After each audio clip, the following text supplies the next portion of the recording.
not here, so I'm doing both. Okay.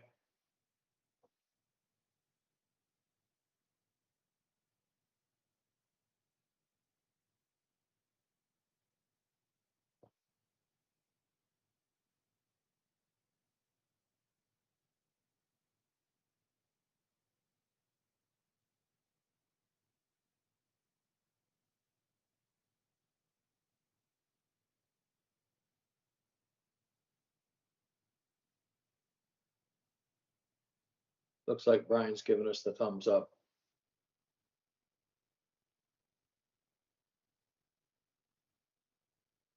Wait, it's 4:59. Okay. Good afternoon, everyone. I'll call this meeting to order. This is the Committee of Adjustment for the Township of Georgian Bluffs. My name is Ron Glenn. I'm the chair. We'll start off with the land acknowledgement statement. In the spirit of reconciliation, we acknowledge with respect the history and living culture of the Anishinaabe, the people of the Three Fires known as Ojibwe, Odawa, and Potawatomi Nation, who inhabited this land from time immemorial. We recognize that these lands are the territories of the Chippewas of Saugeen and the Chippewas of Naywash, collectively known as the Saugeen Ojibwe Nation, the keepers of this land. Georgian Bluffs is located on lands encompassed by treaties 45.5, 67, 72, 82, and 93. We reflect on our role as treaty people and the need to live and respect this peace and show respect for the First Peoples who inhabited these lands and waters. Approval of the agenda, additions to the agenda. Are there any changes or additions to the agenda? If none, need a recommendation that the agenda be approved as presented. Need a mover and a second. Moved by Councillor Colburn, seconded by Member Ladresse. All those in favor? That's carried. Are there any declarations of pecuniary interest? Seeing none.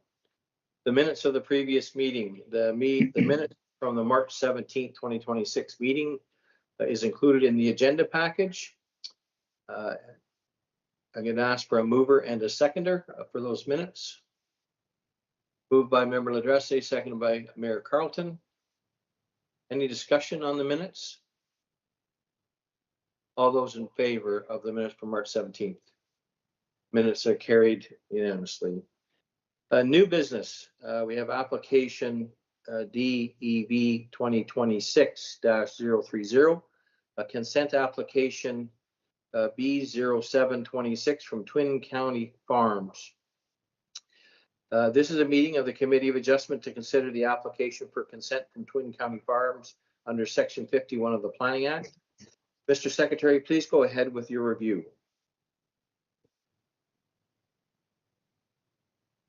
Michael, you're on mute. There we go. Yeah. Okay, Thank you, Mr. Chair. There have been no requests for deferral or withdrawal of the application. Notice of this application in accordance with Ontario Regulation 19796 made under the Planning Act was given on March 4th by mail to all property owners within 60 meters of the property and to all required agencies. Notice was also posted on the property and on the township's website. If you wish to be notified of the decision of the Committee of Adjustment, you must make a written request to the Secretary Treasurer of the Committee. Only a specified person or a public body as defined under the Ontario Planning Act may submit an appeal to the Ontario Lands Tribunal regarding this application. thank you. I will now read the recommendation for the committee. It has been demonstrated that the consent application B0726 is consistent with the Provincial Planning Statement 2024, complies with the County Gray Official Plan, and the general intent and purpose of the Township of Georgian Bluffs Zoning Bylaw 2020-020. Accordingly, it is recommended that the application be approved with the following conditions applied. 1, that a reference plan be completed and a copy filed with the municipal clerk, or an exemption from the reference plan be received from the Land Registry Office. 2, that pursuant to Section 5342 of the Planning Act, the certificate of consent be affixed to the deed within 2 years of the giving of the notice of decision. Note, Section 5343 of the Planning Act requires that the transaction approved by this consent must be carried out within 2 years of the issuance of the certificate, i.e. the stamping of the deed. 3, that the applicant pays the applicable consent certification fee at the time of certification of the deeds. 4, that prior to the issuance of the consent certificate, a zoning bylaw amendment shall be passed and enforced in effect to rezone the subject lands to an appropriate site-specific agricultural and rural zone to recognize the lot configuration resulting from the severance, establish appropriate minimum lot area requirements for the retained parcel, and include provisions that prohibit the future construction of any residential dwelling or dwelling unit of any type on the retained parcel, including the implementation of a no development clause on title to the retained lands to establish to the satisfaction of the Township of Georgian Bluffs. I will ask for a mover and a seconder. Moved by member Ladresse, seconded by Merrill Carlton. Could the planner give us a summary of the planning report regarding this file? Thank you, Mr. Chair. Application B0726 proposes the severance of a 3.19 acre or 1.29 hectare parcel containing the existing residential dwelling and accessory structures from the subject property. The application also includes the creation of an easement over the existing driveway to provide access from Bruce Road 10. The retained lands will comprise 75.57 acres or about 30.5 hectares, and they are to be retained for continued agricultural use. In support of the proposed severance, the application has submitted a related zoning bylaw amendment application Z0426, and application Z0426 seeks relief from the applicable agricultural zone for the retained parcel. And specifically, the application is requesting a reduction to the minimum required lot area for the agricultural parcel from 40 hectares to 30.58 hectares, and the implementation of a no dwelling clause on the retained lands. There's also additional zoning changes required to recognize a reduced lot frontage and lot area, as well as a maximum lot coverage for the severed lot from 1% to, I believe, 3%. In terms of public notice, as I mentioned earlier, notice was circulated on March 4th to all relevant agencies and property owners within 120 meters. I go down to comments received. There we are. Comments were received from the County of Grey Planning and Development Services on March 23rd. Generally speaking, the County Planning Department is not recommending approval of the application given the undersized retained agricultural parcel, as well as the need for an easement to access the lands. They would prefer to see individual access points for both the severed and the retained lands.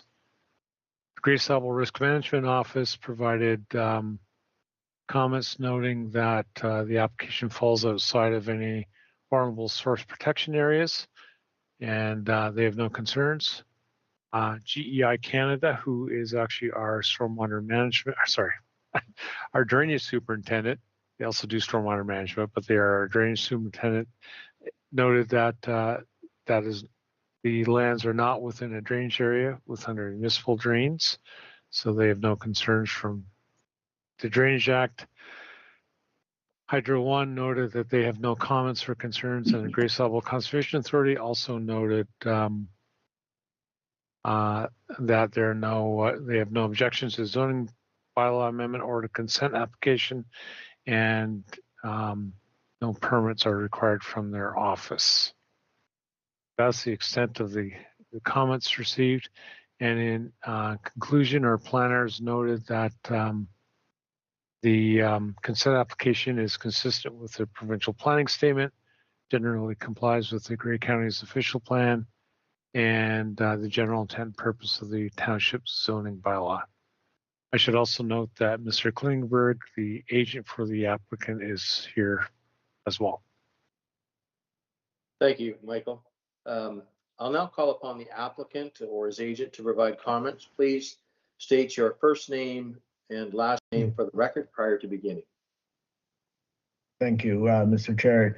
Bill Klingenberg. I run Klingenberg Design, who are the agent for this application. Just a comment regarding the Grey County comments with respect to the entrance. The topography of the land wouldn't permit a second individual entrance to the surplus land. And that is why we are proposing an easement over the existing entrance. The proposed severance is quite a bit higher than the county road, and there's quite a steep slope between the front of the property line and the road itself. So, in the interest of creating a safe entrance, we propose to use the existing entrance. With respect to the area of the land, I believe the area of the whole entire parcel is actually less than what is recommended by the county. This is falling in line with the other criteria of the official plan in that surplus dwelling is permitted. The applicant is a bona fide farmer. He owns the farm to the south of the property, and he intends to use the remnant parcel as part of that original farm parcel.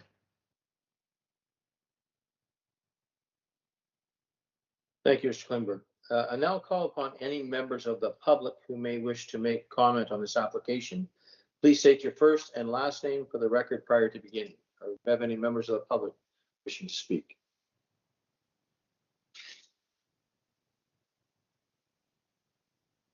Seeing none, are there any points raised by the planner or the applicant that the committee wishes to respond to? Councillor Colburn. Thank you, Chair Glenn. When I read a report that the county has provided comment on and the county is not supportive, it gives me pause. So the easement was one, and the county was suggesting that there might be a different solution to that. I probably that's been adequately addressed, but the fact that the minimum size of the agricultural parcel being less than what's typically the minimum of 40 hectares also gives me some pause. We have been quite clear as a council that we want to try to protect farmland, agricultural land. The county does note that if the applicant were to reduce the size of the retained parcel, it might better meet the intent of the county and the county official plan. So I wonder, Michael, if you have any comments to make in that regard, or both of those comments, the easement and switching the current access to the agricultural parcel and finding a different access for the retained parcel, and also the fact that the county is not supporting this application. If I may, through you, Mr. Chair, to Member Coburn's comments, when you look at the property itself, Mr. Klingberg is correct. It's the there's a bit of a rolling hill in that area, and trying to get access, a new access point created off of Bruce Road 10 would be difficult, probably not impossible, but it would be would create some difficulties in terms of getting a safe access. So that's why the applicant is going for the easement. In terms of the undersized lot area that the county has noted, although the existing farm parcel is certainly less than the 40 hectares created or required, it is an active farm parcel and it's an existing farm parcel. So when you look at the policy under the provincial planning statement of 2024, it does permit surplus farm dwelling severances, and this scenario would fall under that. And then when you look again at the county planning policies, and you actually read the section on the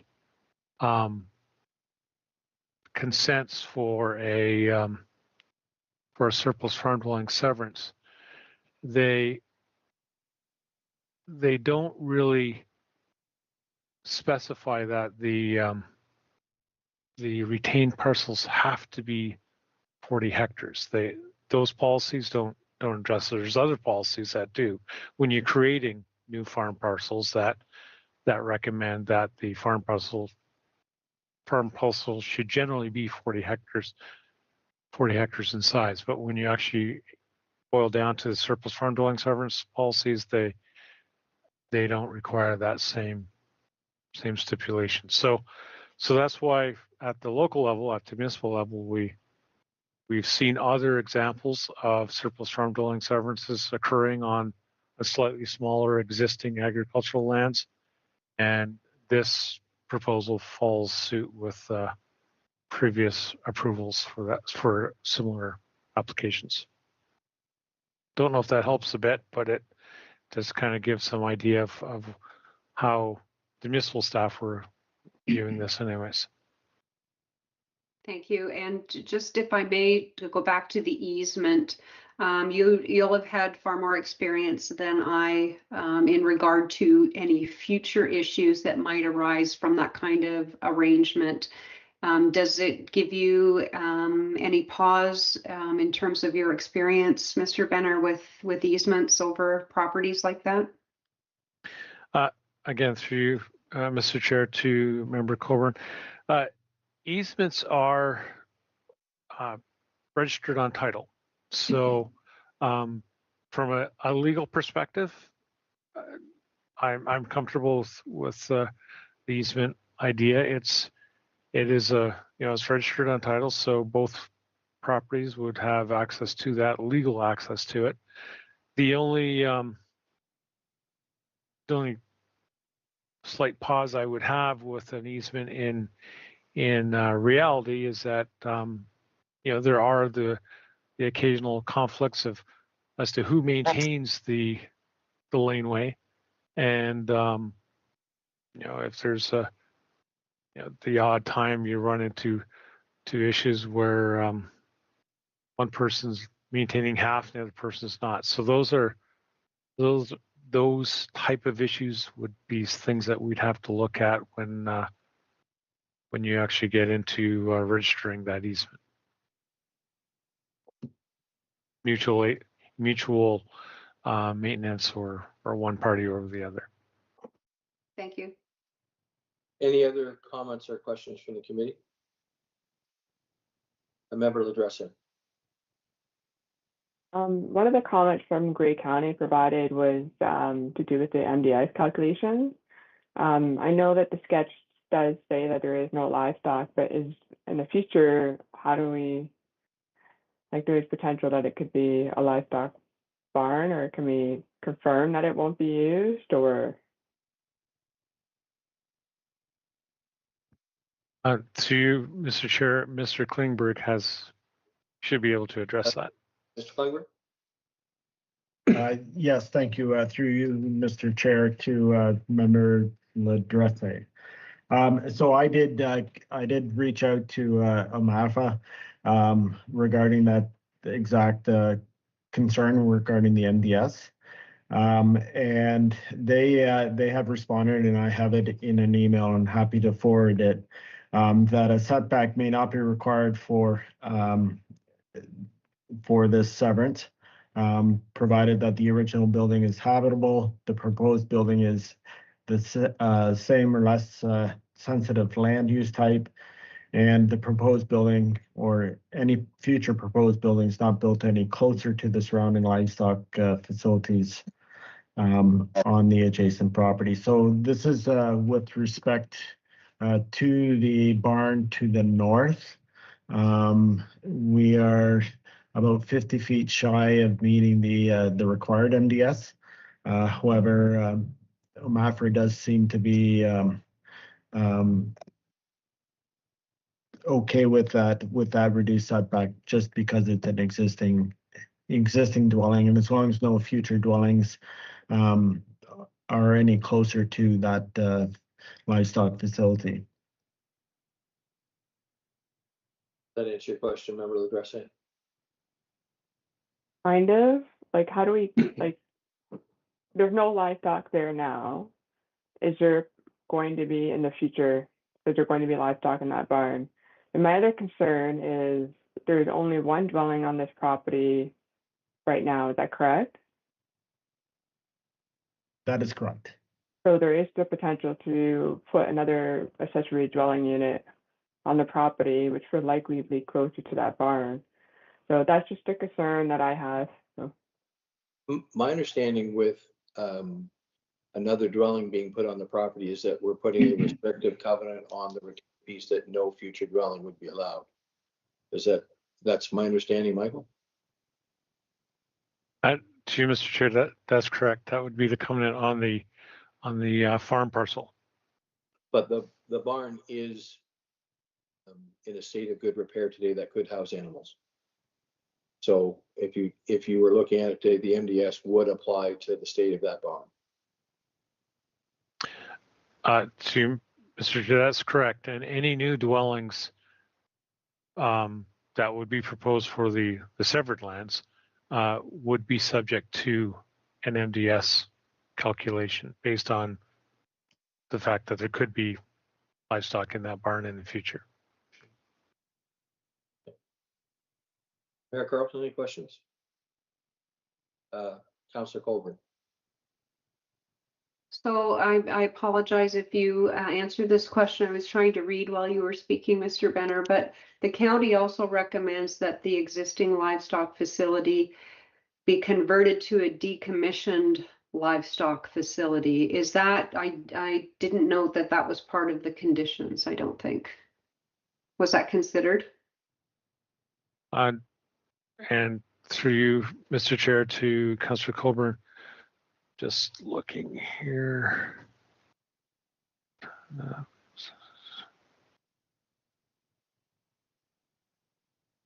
It's not included as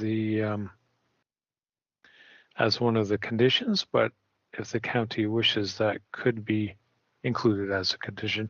Mr. Klingenberg also has some comments on that. Mr. Klingenberg, go ahead. Thank you, Mr. Chair.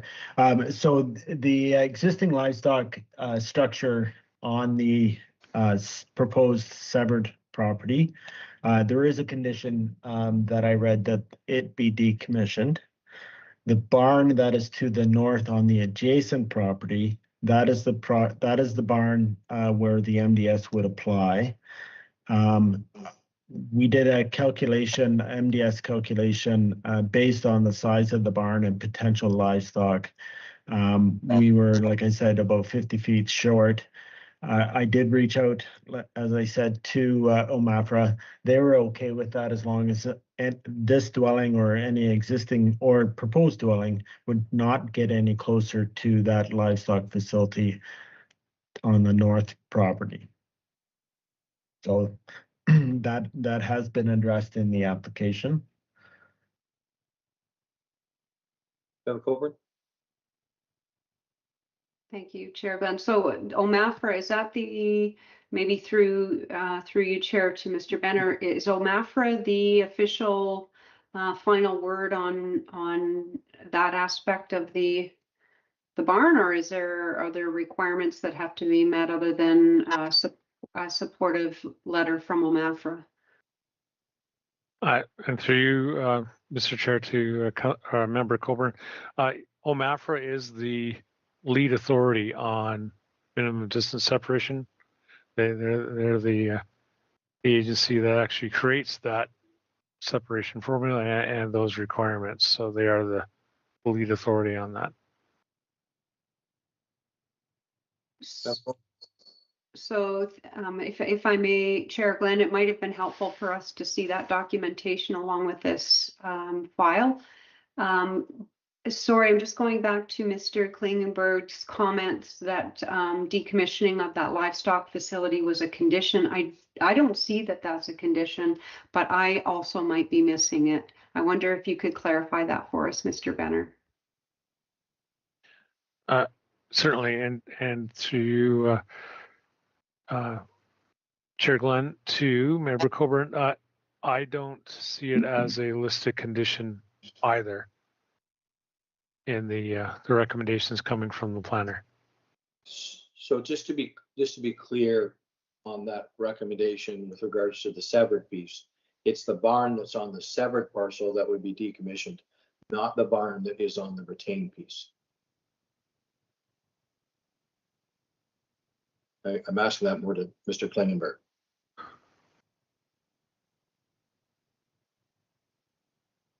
Go ahead. Through you, Mr. Chair, I apologize. I read it somewhere and maybe it was in the official plan. Yeah, it's just not in the 4 conditions that were attached that I announced earlier. I just want clarity. Okay, yeah, sorry, it was in my report. Okay. So it's and then it's the barn go on ahead. the severed piece. It's the barn on the severed piece, not the retained piece. The barn is on the severed piece, yes. Okay. Mayor Carlton? Thank you, Chair. There is no barn on the retained piece. The other barn is on the property next door. Okay. So I do have a question to Mr. Klingenberg, and it comes back to the qualifications for a surplus farm lot. And you represent an individual that owns the property next door. If the properties were merged to a large farm property, and I don't know how big his farm is next door. Is it a 40-acre farm? Or is it larger? It is a full farm lot, so it's 100 acres, 40 hectares. So it's 40 hectares. So if the 2 lots were merged to become 70 hectares, would that not resolve your issue with the county on conformity with the official plan that the properties would be operated as a single farm anyway? And then you would have a surplus farm lot with a lot addition. That would address the county's concerns. I'd have to check with the client to see if that's if they're amenable to that, but I don't see that being too much of a problem. Yeah, I'm very reluctant. Yeah, The county saying one thing and saying, no, it doesn't conform to our official plan. And the township basically saying it does conform to the official plan. And I don't want us getting in of the county saying we're going to appeal your decision. If there's a mechanism for us to address the county plan that we're both on the same page. Now, if there's a reluctance by your landowner or your client to join his farm properties together to make a 70-hectare farm property, then I'd like to understand the rationale behind why. Because the 30 hectares is going to be no structures on it. It's going to be a farm property in perpetuity. So is there a reluctance to join those 2 together? And so that's a question that I have, and I'm not asking you to answer it tonight. Maybe that's something that you would want to consult your client with and respond back to us. okay, yeah, and I am happy to ask my client that question. I just want to go back to what Michael has already said, though, that the minimum requirement really isn't in the surplus farm dwelling criteria.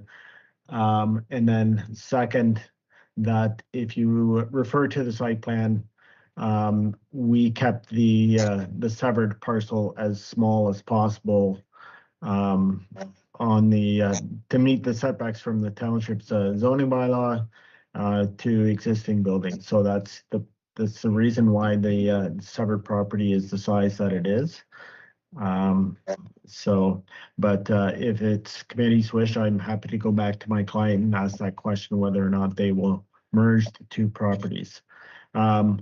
Also, second, in addition to that, there is a no development clause on that parcel of land, the 75 acres that's left over. So that there is in the bylaw, and there would be, whether the property owner sells that property or not, there would be no condition that they could ever build a dwelling on that property. Thank you. Mayor Carlton, So I you think had a question. Yes, I did. I guess when I hear about the county saying about it not meeting the minimums, when I look at the layout of that lot, the original lot with the dwellings on it, it doesn't look like that was ever a full 40-hectare lot to start with. So was it undersized? And I see Mr. Klingenberg saying that it wasn't a full 40 hectares to start with. So it would be difficult to meet any kind of minimum when it didn't meet it to start with.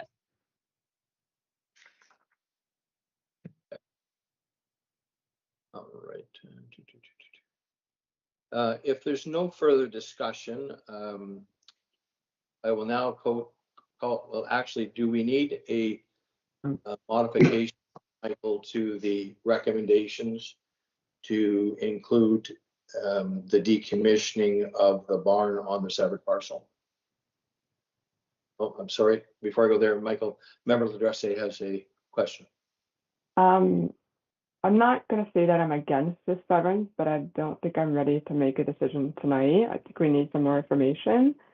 I would be willing to put a deferral on the floor if it's supported.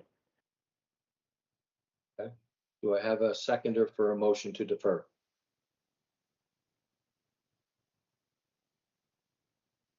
I have a seconder, Councillor Colbert. I'll second it for the sake of being able to have a discussion on the amendment. Well, we've got a motion to defer. And So I guess what I would like, if you don't mind, Chair Glenn through to member Ladresse, I'm wondering what information, what additional information we're looking to have to bring back. I think it's only fair for the applicant to know exactly what it is that we're looking for. I still, as I say, I still have concerns about not going along with the county's recommendations. So maybe the information we need to ask for is, are they willing, is the property owner willing to merge with the other farm lot to make it a sufficient size that the severance would then meet the county's approval? I'll go back to member Ladresse with regards to your motion to defer. What information for the committee members would you be looking for as part of that deferral?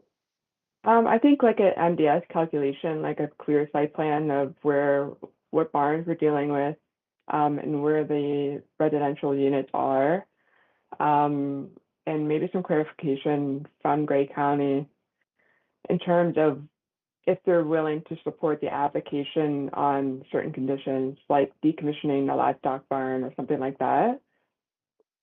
And also, I have an issue with the easement. I don't think it's a good idea, and I think some options should be explored before they just say this topography. Like, I think we need some options put in front of us in order to make an educated decision on that piece. Okay.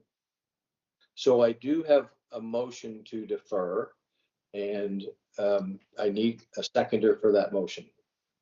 Member Colburn is seconding the motion for deferral. All those in favor of a deferral? All those opposed?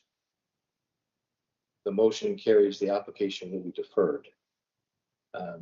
So I think, Michael, just in the application for deferral, I think you heard member Ladresse ask the question of MDS calculation, the county comments on what conditions would be done to support the application. And if we could add a third one in, is the applicant willing to consider a lot addition versus a separate parcel? Mhm. Thank you very much.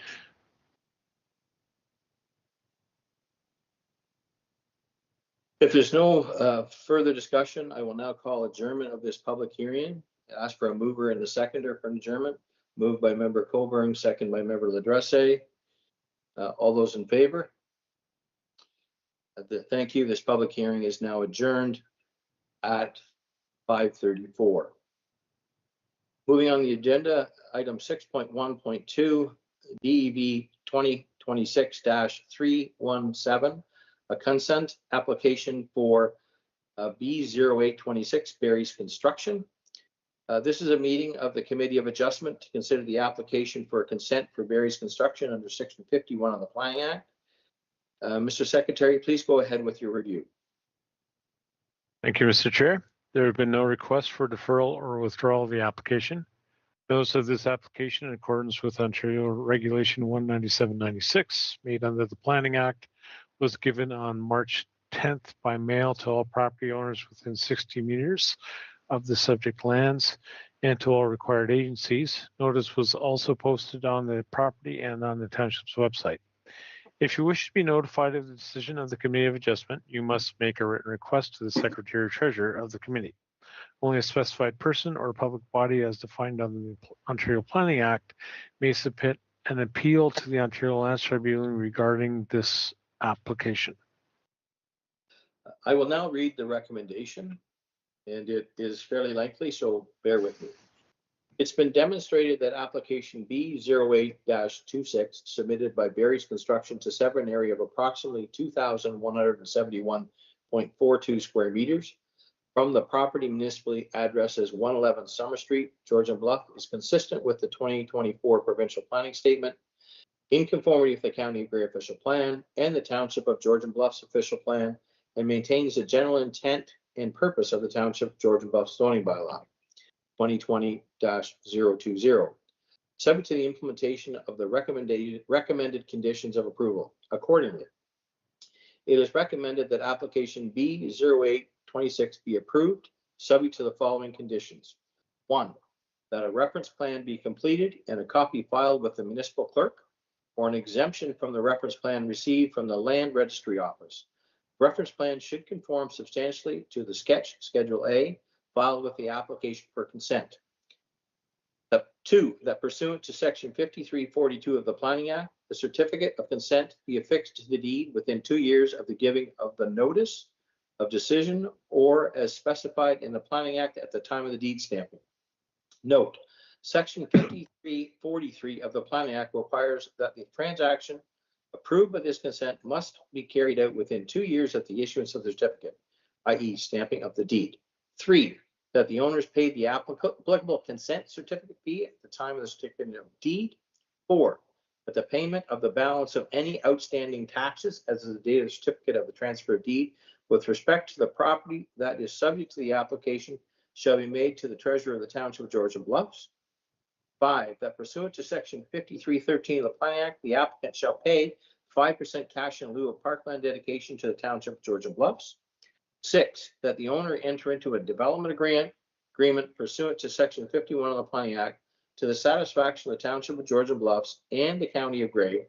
The agreement shall require the following: that all future development on the subject lands be carried out in accordance with the recommendations of the D5-4 hydrological study prepared by GEI, the completion of a stormwater management report to the satisfaction of the Township of Georgian Bluffs, the completion of a tree preservation plan that restricts any tree removal from March 15th to November 30th to the satisfaction of the County of Grey, that a supporting zoning bylaw amendment be approved and enforced in effect to rezone the lands to a site-specific zone under the R1C zone to a reduced minimum lot area from the required 2,000 square meters, Section 9.4.2B, to 1,395 square meters and to permit a reduced minimum lot frontage from 40 meters, section 9.4.2A, to 27 meters as it pertains to the retained parcel of land. I would now ask for a mover and a seconder. Moved by member Ladresse, seconded by member Coburn. Could the planner give us a summary of the planning report regarding this file? Okay, thank you, Chair Glenn. Application B0826 proposes the severance of a 2,171 square meter parcel of land from the subject property to facilitate the development of a new single-family detached residential dwelling.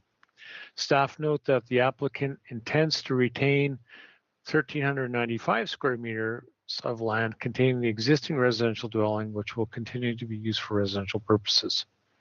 In support of the proposed severance, the applicant has also submitted a related zoning bylaw amendment, application Z0526.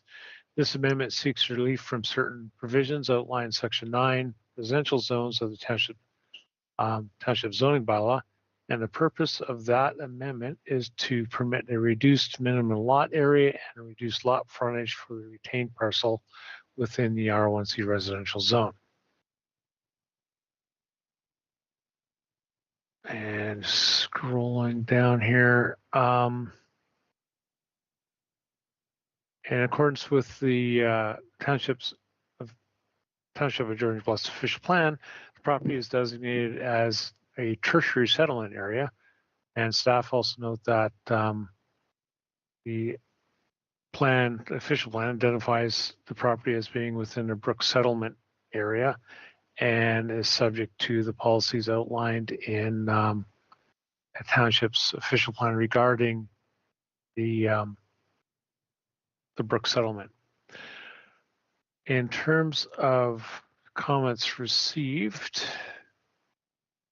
scroll down. It's a big report. My apologies.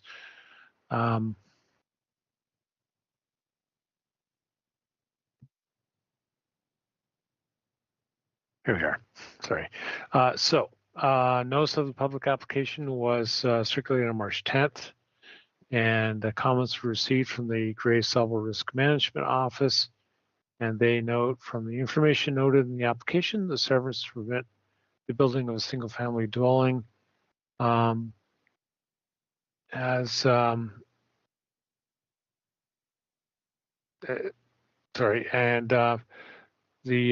comments from the risk management official note that neither Section 50 prohibited activities nor Section 58 regulated activities applies to the property.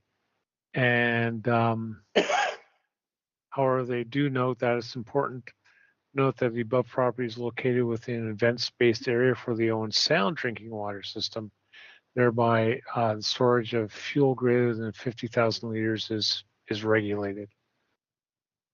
The township's drainage superintendent noted that the property is not located within a catchment area of a municipal drain, therefore they have no concerns. The Gray Sabo Conservation Authority has no general objections to the proposed severance and zoning bylaw amendments. And they also note that a permit is not required for the single-family dwelling, septic, or site alterations. The Township of Georgian Bluffs Operation Department did provide some comments. Generally, they don't, so it's interesting that they did this. Sorry, that's my own comment on that, but they do note that an entrance permit is required. Ditch grading, including culvert elevations proposed, do not match existing grades or show limits of grading to make the ditch work. So that will have to be corrected in the when they actually get to the building stage.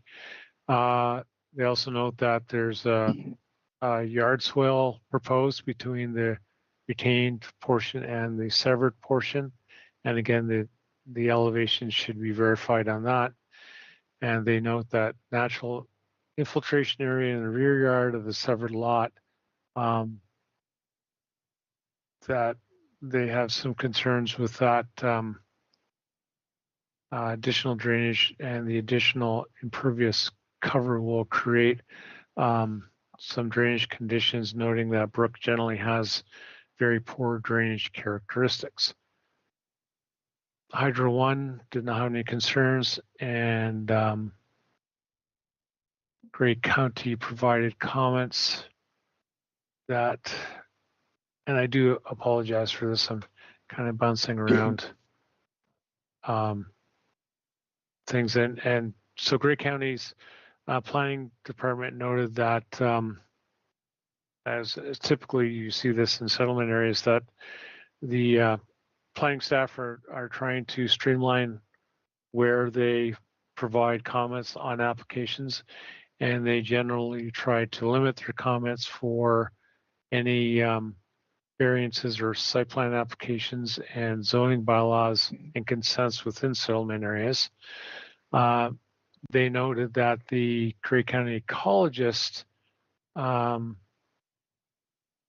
did provide some comments from a natural heritage perspective, and the ecologist noted that an environmental impact study can be waived, but tree clearing should be limited to only what is necessary to accommodate the proposed development, and tree clearing should not occur from March 15th to November 30th to avoid migratory bird and bat breeding, nesting, and roosting timelines.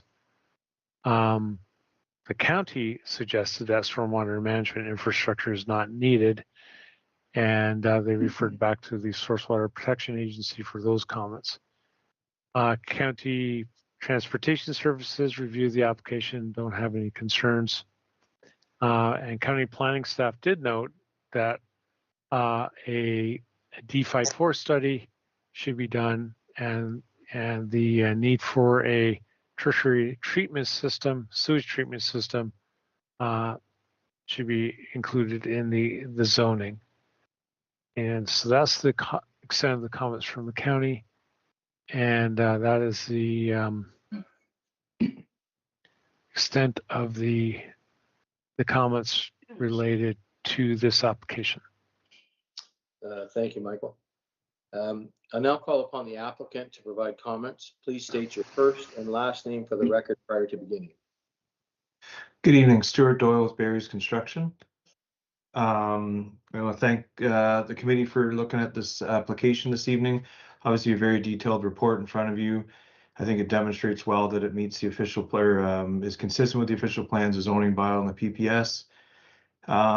There's also some good conditions in there, I think, which will help address some of the concerns that have been sent to the committee with respect to the D54 study, Hydro G stuff, and also the drainage. There's a bit of work to do there, but there's a good condition in there about having a stormwater management report to the satisfaction of Georgian Bluffs. So a bit of work to do yet, but for the consent, it's viable, it works well, and I'm certainly here to answer any questions, sorry. Great, thank you so much. I now call upon any members of the public who may wish to make a comment on this application. Please state your first and last name for the record prior to beginning. Do you have any members of the public? Ms. Brook. Hi, good evening. So yes, I have some major concerns. I own the property to the east of 111 Summer Street. So obviously the very first main thing is drainage and surface water concerns. The proposed severance and increased density will negatively affect the natural drainage patterns in the area. Additional development and reduced lot size will increase the surface runoff, which is already an issue, cause flooding and pooling on neighboring properties. It's going to place additional strain on existing drainage systems. And further to that, I mean, the area is already struggling. We've already put a couple of 2 or 3 tickets into Georgian Bluffs to work on the drainage issue out in front of the house, and with no result whatsoever. So it's a huge concern for us. It's an area that pools the water in, and it looks after stormwater, a spring runoff, all of that kind of stuff. So the next thing is obviously the excessive septic system density. The existing minimum lot size was originally established in this area to ensure that properties could safely support individual septic systems. So currently, around that very small lot that is wanting to be developed, there's 5 septic systems and 5 wells. So that proposed septic system service that is being proposed is meeting only the bare minimum requirements. And so the bare minimum is nowhere near enough if it's going to happen. And then thirdly, then I have some minutes, sorry. Oh, the precedents, yeah. So by doing this, it's already a really dense area that has been developed here, probably more than it should have been. And so you're going to be setting a precedence for further development. And I strongly oppose it. Oh, and then on top of that, sorry, one more. It's not just a minor variance that's being requested. It's a huge variance, both in the frontage and the other piece of it. So yeah, it's all very concerning. Okay. Thank you, Ms. Brooke. You're welcome. Mr. Mesenberger? Hi, everyone. Tony Mesenberg. Thanks for the opportunity to talk to the group today. In addition to Susan's comments, I basically had 2 I wanted to voice from an opinion. One, just underlying, there is drainage issues in this area. I'm directly across the street, west of the proposed build, and I've got water sitting year-round in the ditch. So one thing I asked in my writing to the committee was simply that there's some kind of a drainage study that takes into account all the other properties before we just plop another house in. That's a very low area where they're going to build. So I see that problems get a whole lot worse unless there's a lot more done on the drainage study.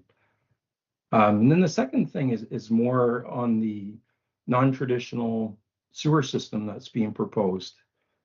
And that's really why I wanted to attend today. When I read the GEI study, they're proposing a mechanical system. And that mechanical system was quite vague in terms of which type that they're suggesting. But my involvement with another property that had one of these systems, the system has a power source, it has filters, it has washers, and maybe Mr. Doyle can shed some light on that. If that system fails, it's going to put the surrounding residents with the number of wells that Susan's mentioned, in my opinion, at high risk. And I've got a lot of confidence in the builder to maintain these systems. But if that home ever sells, it puts a lot of emphasis on the new building home owner to have that system inspected on what should be, in my opinion, every 6 months. And one of the questions I wanted to ask the committee or group is, in Georgian Bay, if we install a system like this, is there inspection requirements that are documented and policed that we see that they're working as proposed? Because to get the 62% nitrate reduction, they're going to have a pretty good system installed.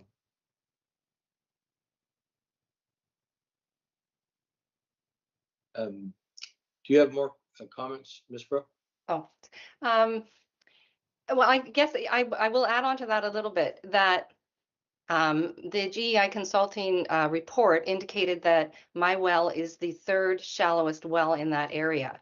And so, yeah, I think that, I mean, obviously it's a huge concern that what Mr. Mesenberg was speaking about, that if there's risk of contamination, I have, in 38 years of living in this home, and I built the home, I've never had a poor water sample. So I would obviously be extremely upset if my well was to become contaminated because this was not regulated properly, or it's some type of a new system, or, you know, it's just there's too many septic systems too close to wells.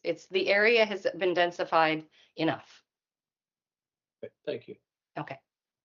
I will take my hand down. Mr. Lawrence, do you have a question?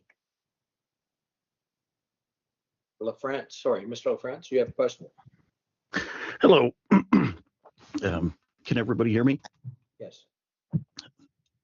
I actually did send in a letter that I was expecting to be read. Um, if I may read it. Certainly, go ahead. In response to the request by Barry's Constructions to sever the property at 111 Summer Street for B-08-26, I'm submitting this letter as part of the public record against severing the property and building a new house on the severed section due to the reasons listed below.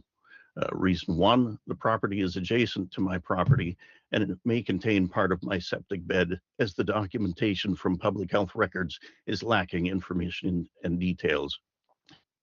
As noted on the drawings from GI Consultants, my fence is located as far as 5 to 6 feet north of what is noted as being the edge of my property inside the property at 111 Summers. This fence line has been in existence since prior to the purchase of my dwelling in 2008 and is where my below grade septic beds are directed. There are 2 septic beds that are attached to the document that I've sent in and should be as part of this meeting and is shown on the document. On the number 2, on the lot severance plan from GEI Consultants Canada, beside my house at 803 13th Street West, there's denoted a septic tank lid. This is not part of my septic system as it's in my driveway. It's actually part of my sump pump system, as the rainwater has been already noticed in this area doesn't drain very well. And as noted in the report on the soil type from the consultants, as well, my septic tank is not on the drawings, but is located just past my deck on the north side of the house, adjacent to the property in question. I expect that the level of nitrates in the adjacent property is due to the 4 septic systems that are located as they are to each other. The property in question, where there's already a septic bed, the property to the east at 809 13th Street West, and 2 south at 807 and 803 13th Street West, where I'm located. This actually doesn't include the septic system that is attached to my outbuilding. As I've noted, there's 2 septic systems here on my property.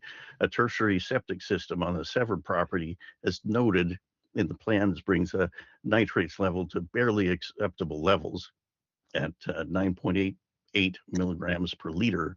This is, to me, seems kind of absurd that we're just barely saying that barely acceptable is okay.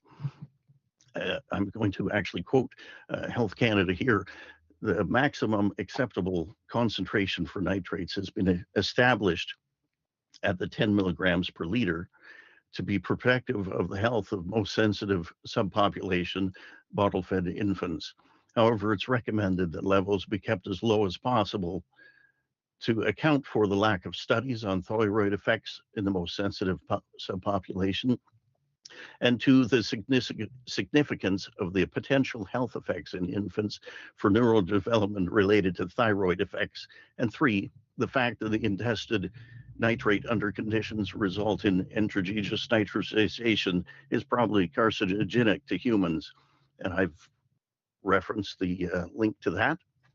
And this indicates to me that lower levels are to be sought after, and barely meeting requirements is poor integrity on part of the contractor. 3, rainwater does not drain well, as has been mentioned earlier, and I have 2 sump pump systems to accommodate this problem. The exterior one, as noted above, and an interior one in the basement that runs every few minutes year-round. There isn't adequate drainage on this property. In the springtime, the back end of my property is mucky from, excuse me, from excess water. And you can see water in the bottom of the photos taken in the test holes. The water sits on this property. There are actually 2 wells on my property for point number 4. This is due to the first well not being able to adequately supply water for my household. I find that it interesting that my property is directly next to the property as requested to sever, that more of my property isn't actually included on the paperwork submitted by GEI Consultants to show that my wells are where the functional one and abandoned one is. I'm concerned that another well in this area will result in less water available for the residents that are already established. If water in this area wasn't a problem, I wouldn't have 2 wells on my property that is adjacent to the property that the requested severance has been made for. Point number 5, the quality of water in my well produces at this point is poor. As noted on the attached documentation that I've included and sent to you guys, the water has minerals that is brought up in my well. I maintain a system to remove the iron from the water and constantly replace sediment filters as my pump is continuously sucking up what is essentially dirt. Adding another well in the facility surely won't help this. Point number 6, we're located east of Summer Street, an area known as Brook. And if I refer to Georgian Bluff's official plan from 2024, February 24th, section 3A, starting on page 55, and continuing on to page 56, the subheading is for Brook residential lands east of Summer Street. I quote the following text. For lands designated as Brook residential A on schedule A/8, being those lands within the Brook policy area east of Summer Street, the following development criteria shall apply. Development of existing vacant lots of record may be considered, provided that the lots are of adequate size to support water and sewer services and suitable soil and drainage conditions exist. Point number 2, the creation of new lots shall generally be prohibited. And this is not a vacant lot. This is an existing lot trying to be severed into smaller pieces than are required by the law that is requiring this request to be put forward by Barry's Construction. As part of the official plan, as well as the R1C zoning bylaw on page 87 that requires 2,000 square feet for adequate water and septic space for dwelling and a frontage of 40 meters, this should be prohibited and the request denied. I failed to see an adequate reason to allow this property to be severed. If the property is allowed to be severed, then if nothing else, we're not obeying the official plan of Georgian Bluffs, and it's a useless document that can be disregarded by anyone. This would set a precedent for other landowners in the area to request and be allowed to sever their property without concern. Thank you for this review of the formal request to deny the severance of the property at 111 Summer Street. Thank you, Mr. LaFrance. There was a lot there to take in. Before I go to back to the applicant, Mr. Mesenberger, you have additional comments or questions? Yes, thank you. In my comments, I asked a couple questions, and I'd like to just circle back and take an opportunity to have them answered. So the first one was, is this a mechanical sewer system or not? That would go to Mr. Doyle, I believe. Yeah, I have a long list of questions, but we can start with that first question. Back through to the applicant with regards to the non-traditional septic system. Can you describe the operation of that septic system and how it's intended to work? Sure, and I'd be cautious through you, Mr. Chair, to label it a non-traditional system. Certainly, we use tertiary systems in many applications throughout Grey and Bruce counties. Quite often use them all the time, and we've sourced a tertiary system. I don't call them mechanical systems, obviously moving parts that is able to fulfill this nitrate removal function. And to answer the other question, yes, there is maintenance agreements that go with these purchases for these tertiary systems. And I just have a follow-up question to that. So these systems are required to be supplied by power? Yes, through you, Mr. Chair. Yes, they are for the blower systems. Yes. And do they automatically include a battery backup system and power failures? They can. Does this one? Obviously we're at the planning stage at this point, so we haven't sourced that out yet, but certainly that's something we're happy to look at. Okay. But sorry, not to interrupt through Mr. Chair again. A small power outage is not likely or will not affect the performance of that system, as it's a long-term thing, as you would know. So, if it's a 10-minute power outage, a backup system wouldn't be required. I just wanted to clarify that. Okay. I want to follow up again on Mr. Mesenberger's question, and this is a question to Michael. Does the township have any type of maintenance program or supervision program with regards to tertiary septic systems in the township in general, not just specific to this lot, but in general? To you, Mr. Chair, yes, through the all septic systems, including tertiary septic systems, require a permit approval through our building department. And when it comes to tertiary systems, there's a requirement to have a maintenance agreement that accompanies the septic system that that requires the annual monitoring of that agreement by the installing company. If that agreement falls by the wayside by you know, through a change in ownership or what have you, then the building department is notified, and we do a reinspection of the property. Okay.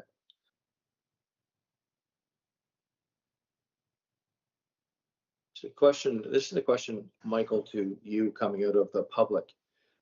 It seems like drainage is a significant issue in this general area.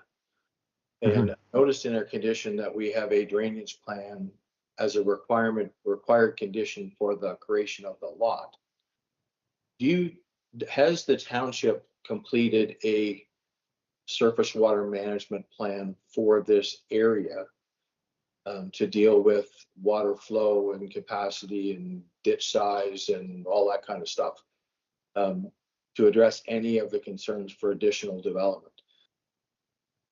And again, to Chair Glenn, the township does have an existing master drainage plan of sorts for the Brook area. That drainage plan was conducted a number of years ago. I haven't had the opportunity to look at it in detail myself, but I do know that that on our work plan over the next 5 years, we do intend to update that drainage plan and look at some solutions for the Brook area in terms of not just drainage, but also municipal services. Okay. Typically water. And I have one further question for Mr. Doyle, and this is coming out of Mr. LaFrance's comments. He indicated that his septic bed may encroach onto the plot that's being proposed to be severed, and the fence that's there. Do you know if that is in fact the case, or is it not? I'm just trying to clarify. Through you, Mr. Chair, if I could just circle back quickly to stormwater management, if that's okay. Yeah. I think it's important to note that, you know, everybody's aware of the drainage situation in Brook. We're all, you know, from the area. And I'd like to point out that this is actually probably one of the first times I've ever seen a condition from a municipality that, A, we need a stormwater management report, not just a drawing. So, and also B, that it's also being incorporated into a development agreement. So I've never seen that. It's quite a bit of heavier condition than I'm used to for stormwater management, which I think shows that the municipality wants to make sure this gets done right. So there's 2 or 3 checks and balances after this to make sure that the drainage situation when we develop our land is addressed. And then back to your comment about, and I've completely lost my train of thought, I'm sorry, was... It's the septic bed encroachment. Correct, sorry. Yeah, thank you. So obviously it's difficult to know if the bed is encroaching, but I'm happy to work with the neighbors like we always are to see what's going on and try to fix it and see how we can help. I think we've shown that even to these neighbors. Okay, all right. I think that runs through the list of questions. Before I leave the public portion, I see Mr. Vesenberger has his hand up again. I'd like to just come back to this sewage treatment system one more time. And I think it's important because there's no way a house would be put on that lot unless they had what I'm going to call a non-traditional system like this installed. And with their wells being that close, in this treatment system, I would really love to see more information on it because a lot of them have everything from filters to methods of putting carbon back in to the system. If there is a failure and we're this close to these wells, I'd like to try to understand how long it would take before they're actually impacted. Look to Mr. Doyle if you have a response. Sure. No, good question. Again, we have to remember these tertiary systems are used everywhere. They are not new. They've been used for many, many years. You know, the suppliers that we get them from, there's two of them that are very reputable companies. They have maintenance agreements. They're approved through the building code, also through Georgian Bluffs. So we're not reinventing the wheel here, and they're great systems. So could I tell you how long it would take for a failure? I mean, that'd be very difficult. Honestly, I suspect some of the older septic systems in the area would be far worse than this. But we would be coming at it with a new system, doing it properly and doing it by the building code and meeting the standards that are applicable, all of them. With all due respect, and then I'll leave this alone. These systems typically, they are good systems. Absolutely. However, they're good systems when you're protecting a lake or you have enough area in which that they can do their thing. When they're being crammed on a small lot and they're there for the purpose of bringing down the nitrate level, if there is any type of failure whatsoever, it's going to be significant. And in my opinion, one more time, is it does put all the wells in the area at risk. And if they sell that house to a new homeowner, now the emphasis comes to that homeowner to continue on maintaining the system and doing these inspections or complying to these inspections. And if I'm curious how many systems are installed in Georgian Bluffs and how long it would take Georgian Bluffs to identify if an inspection is not carried out. Because in my opinion, that's critical here. We're putting a system in knowingly that if there is an issue, we're putting these wells at risk. It seems like from a risk management point of view, it doesn't make a lot of sense. Thank you, Mr. Chairman. Okay, thank you very much. See, Ms. Brook, you have your hand up one more time. Oh, you're on mute. So I'm listening to this and I'm thinking, like, I hope that there's a clear understanding that we're talking about people's health. We're talking about water supplies. We're not talking about contaminating, you know, the potential to contaminate a lake. You're talking about contaminating the possibility of contaminating my drinking water source. And I just think it needs to be taken extremely seriously here. This is not a development that should be happening. And I'm very, very concerned about it. And then the second point I have is I'm hearing you talk about monitoring this particular system, but who is actually going to enforce it? And maybe I've missed this, but I'm not understanding. Who is going to, on a yearly basis, actually enforce it? Is it going to be Barry's Construction? Is it going to be the health unit? Who's coming in to knock on that door when it changes hands to actually make sure the system is working properly? Maybe I'll direct that question to Mr. Bennett. Thanks, Mr. Chair. To answer Ms. Fruch's questions, our building inspection department, our building permit department, does do inspections on these tertiary systems and works with the way it kind of works is when you have a tertiary system installed, you have a maintenance agreement that's put in place with the company that builds the system. Once that maintenance agreement fails for whatever reason, whether the existing owner decides not to do it anymore or a new owner comes in and doesn't start it back up, the company then notifies the township's building department, and that triggers the inspections from our building inspectors. They don't do annual inspections of all the tertiary systems out there per se. We don't have a dedicated septic system inspection program like some other municipalities do. but they do constantly dialogue with the companies that do the maintenance on these systems. Okay, so just so I'm clear then, so we would be relying on Barry's construction to make sure that it was happening and notifying you that it needed to happen. Through you, Mr. Chair, we would be actually relying on the company that manufactures these systems rather than Barry's construction. Thank you, Michael. Thank you. Excuse me, can I ask where these systems come from and who would actually be inspecting them locally? Like, I don't know a company that does that, so I'm just curious. Mr. Doyle, do you have an answer to that question? Sure. So the two companies that sell these are Norweco and Waterloo Biofilter, two very reputable companies, and the maintenance agreements go with them. You know, one of the questions was asked is how many does Georgian Bluffs has?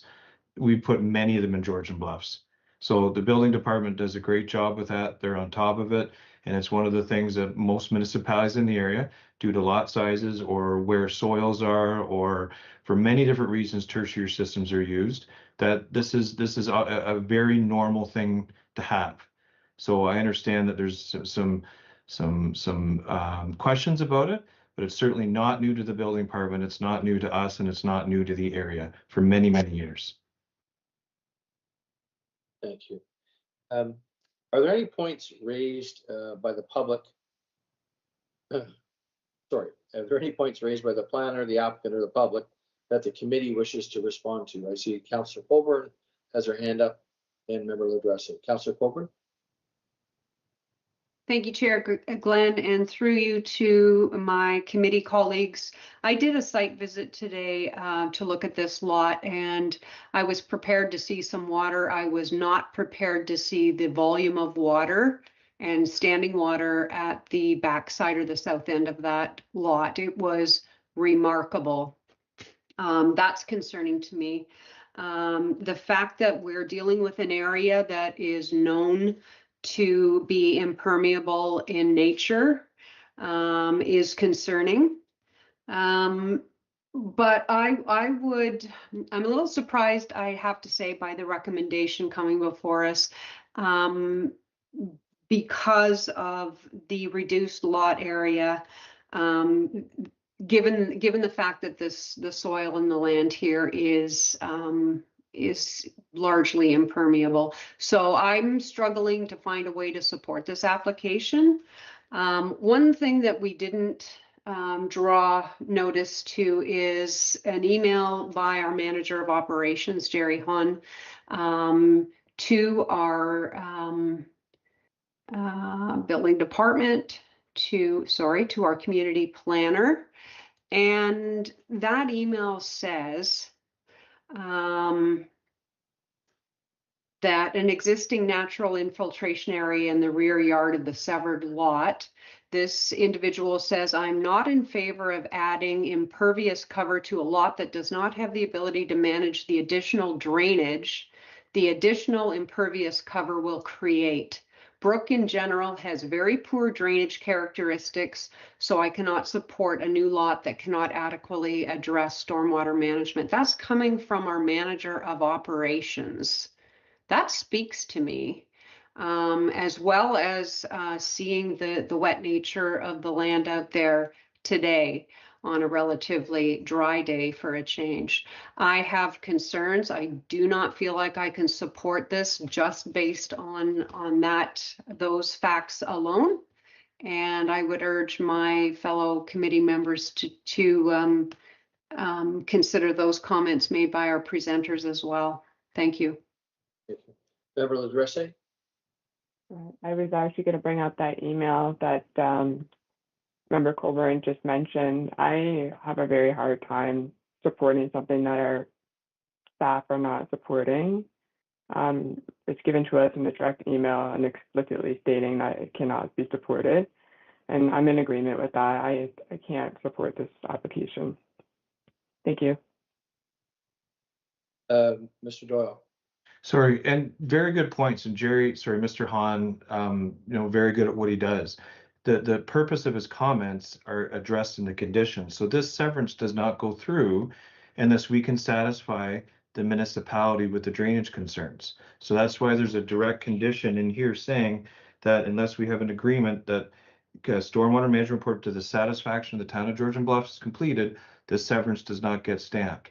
And when we submit a drainage plan for a planning application, it's more of a high level. Generally, it's not drilled down this much. And that's why this is generally dealt with post-approval through the conditions, which means we don't get the consent if we don't satisfy the condition. Okay, thank you. Any additional comments or questions from committee? Mayor Colburn, or sorry, Councillor Colburn. Oh, you're on mute.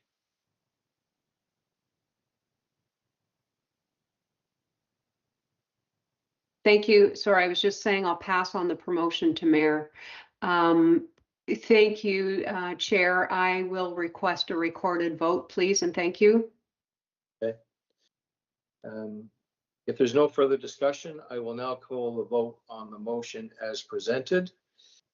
All those in favor? Sorry, through you, when we call for a recorded vote, and I believe that stipulation applies to this committee as well, we're asked one at a time, and where those votes are recorded one at a time as to who voted for which. Okay, I will back up and, oh, Michael? Sorry, and to you, Mayor Glenn. Oh, now I'm calling you Mayor. Sorry, Chair Glenn. Sorry, Mayor Carlton. When we have recorded votes, the clerk, or in my case, the secretary treasurer being me, calls out the names to record the votes. Okay, I'll let you proceed. And I think Member Carlton has Mayor her hand Carlton, as well. you have the floor.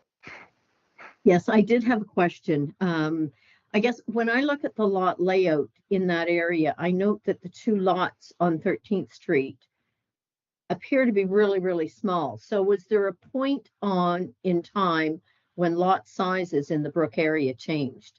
Because there just seems to be an inconsistency all the way through there on what the lot sizes are.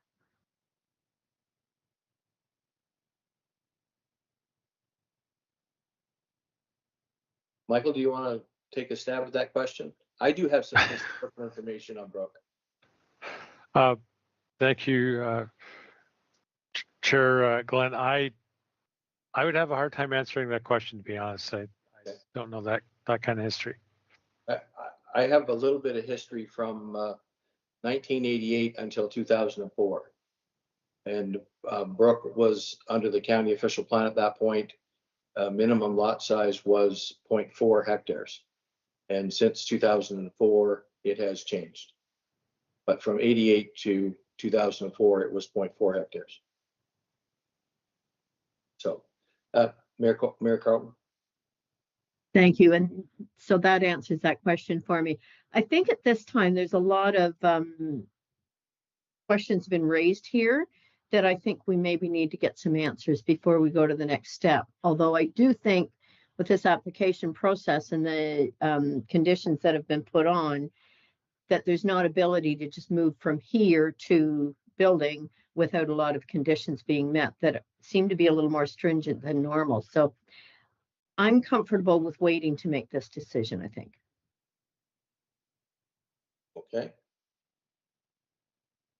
So at this point, we do have a mover and a seconder for a motion to approve the application. We have a request for a recorded vote on that original motion for approval, and I will move forward with the original motion on the recorded vote, and I'll ask Michael now to conduct the recorded vote, and then we'll see what happens. Oh, Mayor Carlton. Sorry, then that leaves me with another question. So if we turn this down, does that mean it's totally dead and it's never going to happen? Or is this going to come back with different information? As I understand it, if we turn it down, if we do not support the recommendation as put forward, the application fails. And the decision would be not, now it could be another motion brought forward after that. But the original motion on the floor is that we would approve it subject to a number of conditions, i.e. 7 conditions. But that is what has been moved and seconded and what's been called for a recorded vote. If someone of the committee is wanting to move that to a deferral, that's totally up to the committee members. But at this point, we have a mover and a seconder for a motion to approve. And we've got a request for a recorded vote. Is that's how I understand it proceeding, Michael, if I'm... That's correct. Okay. Councillor Colburn, did you have an additional comment or question? Okay. So at this point, I will turn it over to Michael to do the recorded vote. Okay. Okay, bear with me a second.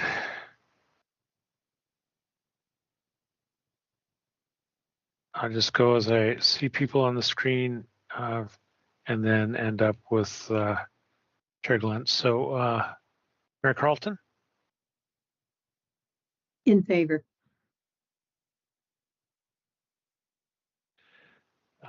Deputy Chair Ladrisse?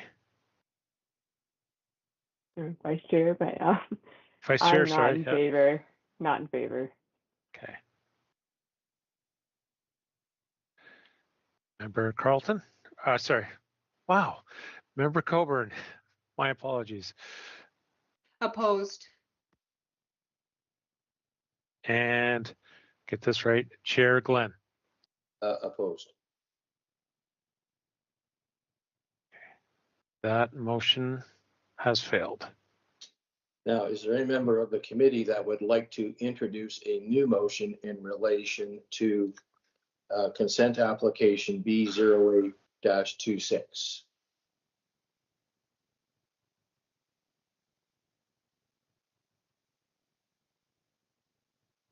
Seeing none. Thank you. This public hearing is now adjourned at 6:26 p.m. Moving on, 6.1.3, DEV 2026-039, REIT validation certificate. This is a meeting of the Committee of Adjustment to consider the application for a validation of certificate for Mr. Paul Reed. And Mr. Reed, thank you for waiting for a long time for us. Under Section 57 of the Planning Act, Mr. Secretary, please go ahead with your review.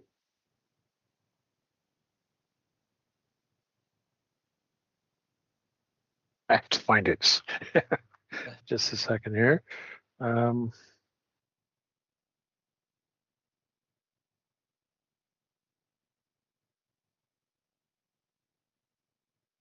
it is. Sorry.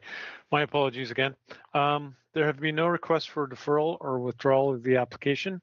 Applications for validation of certificates do not require public notice under the Planning Act. But if you wish to be notified of the decision of the committee adjustment, you must make a request to the Secretary Treasurer of the committee. Thank you, Michael. I will now read the recommendation that the Committee of Adjustment for the Township of Georgian Bluffs approve the issuance of certificate of validation for lands described as being part of Lot 4, Georgian Range, Keppel Township, Georgian Bluffs, being pins 37026-0192 and 37026-0193. I'm going to ask for a mover and a seconder for that motion. Moved by Mayor Carlton, seconded by Member Ladresse. Could the planner please give us a summary of the planning report for this file?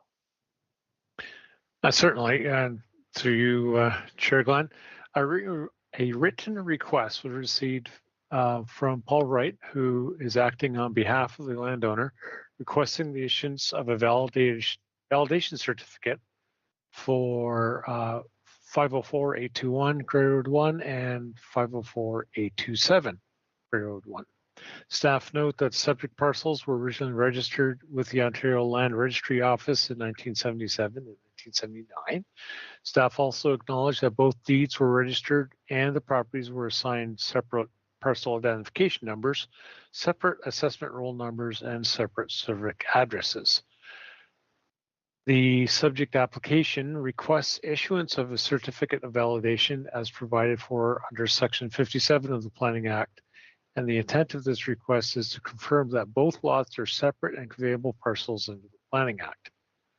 Section 57 of the Planning Act sets out the procedure to address a contravention of the Planning Act. It also allows the Committee of Adjustment to grant validation certificates to recognize the controversy as not having had the effect of preventing the creation of an interest in the lands, and the validation certificate retroactively cures any prior contraventions involving the specified lands.